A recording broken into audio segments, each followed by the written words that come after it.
So what's up, fam?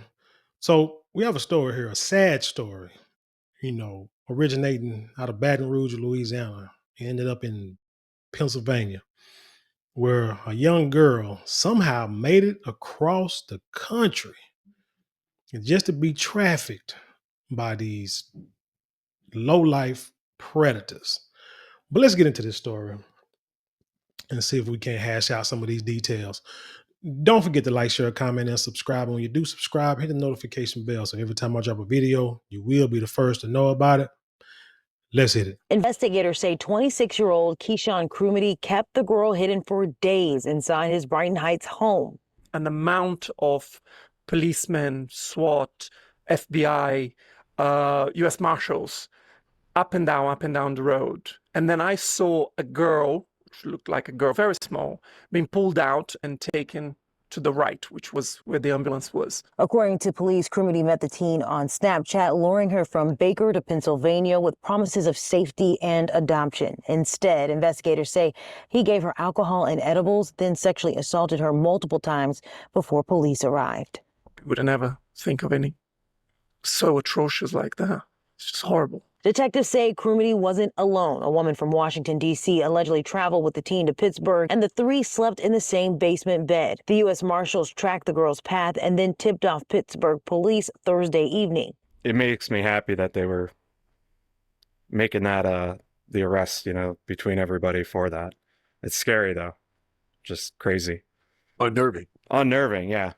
Yeah. I'm glad they got the guy. That investigation also led to the arrest of 62-year-old Ronald Smith in Columbus, Georgia. Police say he and another man drove the girl from Louisiana to Georgia and then put her on a bus bound for Pittsburgh. Crumity is now in jail, charged with child trafficking, multiple counts of sexual assault, and corruption of a minor.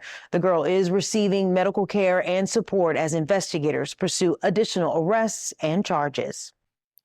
First of all, first thing, I hope every last one of these people prosecuted, if it has to go through the legal system, prosecute to the fullest extent of the law, put in jail with those who know how to deal with predators such as these. But first thing, I don't know the little girl, don't know the little girl's home situation, but I'm gonna tell y'all, it doesn't matter if she's in a broken, destroyed home, because the way the story goes, she was looking. I guess her home life must have been messed up pretty bad because she was looking for somebody to adopt her. This guy somehow he convinced her that he was going to get somebody to adopt her so she can be in a stable home. Now, when you saw the picture of the young man that's in his 20s, let me see something right quick. This guy here. Now, I wonder if she saw his face or was talking to him, or if she was talking to him, like saw his picture. Because back in the day, if if you saw a guy with tattoos on his neck, on his face, or what have you, a bunch of tattoos, you would teach your kids, or you would be kind of leery of people like that, because you already know for the most part they up to no good at that point. For the most part, I mean, yeah, you know what I'm saying. Judging a book by its cover, yes, I am. Sometimes you have to do that. Just like I would I would judge a person if he had on a Pooh Shiesty mask, or I would judge a person if he had on a trench coat walking through a school with a trench coat on in May in Texas. Yes, you see certain things, you're going to be like, let me just keep an eye on them. But you might let the guy who look like a clean cut Wall Street banker, or somebody who work at the bank, or a grocery store manager get away with the most heinous crimes. But hey, when you look the part, people are going to look at you a certain way. But anyway, parents, you might think that your living situation is not that bad. You might think, hey, my situation was worse when I was a kid. It could be what you're saying to yourself. All I'm trying to do is just teach her or teach him that it's hard out here in the world. You know what I'm saying? You ain't got no friends. Nobody's gonna be able to protect you. So you give them the love that you understand and know. The problem is there are people out there, like on Snapchat, like on Roblox and other social media or little video games that these kids be on. They are predators. And I can't for the life of me understand why a grown man would want a child. 13. This man in his 20s. Twice that girl's age. Old enough to probably be her daddy. And you want to deal with a child. I don't get it. Person like that should be castrated and hung upside down to bleed out. But IV put in him so that the blood, so that you can keep uh hydrating his body, so he can keep producing blood, or at least have some fluid, so he'll suffer for as long as possible. But parents, you got to pay attention to what your kids are doing at all times. I mean, there's no such thing as privacy in your home. If you're paying that cell phone bill, if you're paying that internet bill or that video game bill, or you have a right to look at it at all times. You have a right to look at the history. You should look at the history on a daily, if not weekly, most definitely a daily basis, especially when you got young preteens and teenagers, because they're going to always think that their life is bad. I grew up two-parent stable household. When I can remember being a kid thinking, man, I can't wait I get 18 so I can move out. Why? Because I thought my parents were strict. Couldn't go out, have no fun. You know what I'm saying? All my friends are out having fun, out late at night, ain't got no curfew. This and they used to go to these parties and do whatever, go to these games all the time, and I can't do nothing. But then, like my dad told me, most of your friends are lying. They most of them ain't doing. They at home just like you, watching TV, and gonna go to school tomorrow and lie about everything they doing. And sure enough, I kind of started to figure that out and realized what my dad was saying was pretty much true, because the older I got, the more I saw how life really was. And those people not my homies, you know what I'm saying? They really ain't on the streets like that. You know what I'm saying? We got some people that's out in the street like that, but not all of them. You know what I'm saying? But she was able somehow to get picked up by that old man and somebody. Was it the old man and somebody else? That old man drove. No, the old man drove her to Georgia to meet up with a woman. And that's another thing you got to understand and teach your kids, that these monsters, a lot of them are women too, and or these guys that can use women.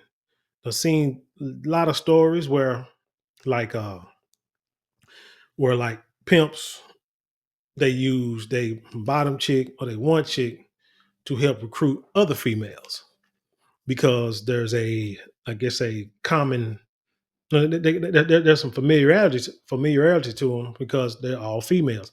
It was a story out here in North Texas a few years back, where this girl was she had a unstable home life, and she befriended somebody on the internet, and it was a female.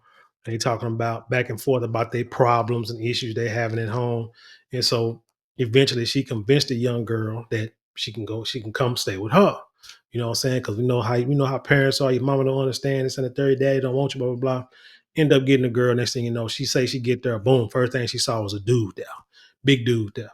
And the rest is unfortunately history. It's part of her history. And she was kidnapped and trafficked for a minute. And that's the things that happen. They would use. Sure, I saw a story where a girl had a boyfriend for a while, and I think they went to school together. Got to know each other, became friends. Then it became like boyfriend and girlfriend.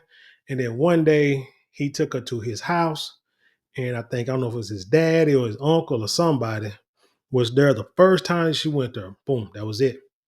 They got her, kidnapped her. I don't know how she escaped, but you got to tell your girls, man, don't, and your boys too, man, don't be out here trying to grow up too fast. Ain't nothing out there in the world. You know what I'm saying? The world is waiting on you. Predators, especially the younger you are, the more vulnerable you are. I mean, you easy prey.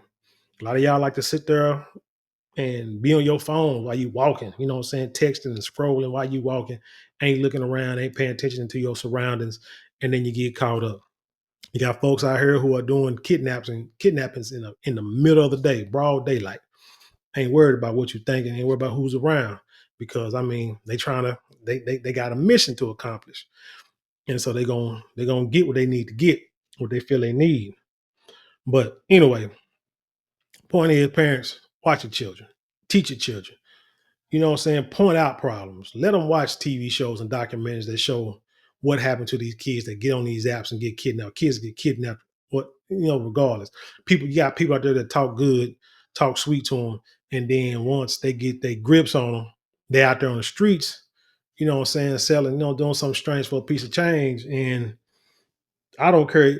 And my thing is, I don't care if they do get rescued. I mean, I do care if they get rescued, but once they get in that life and put in that life, that's got to be the most traumatic thing in the world. And then you got to live the rest of your life remembering or thinking about that.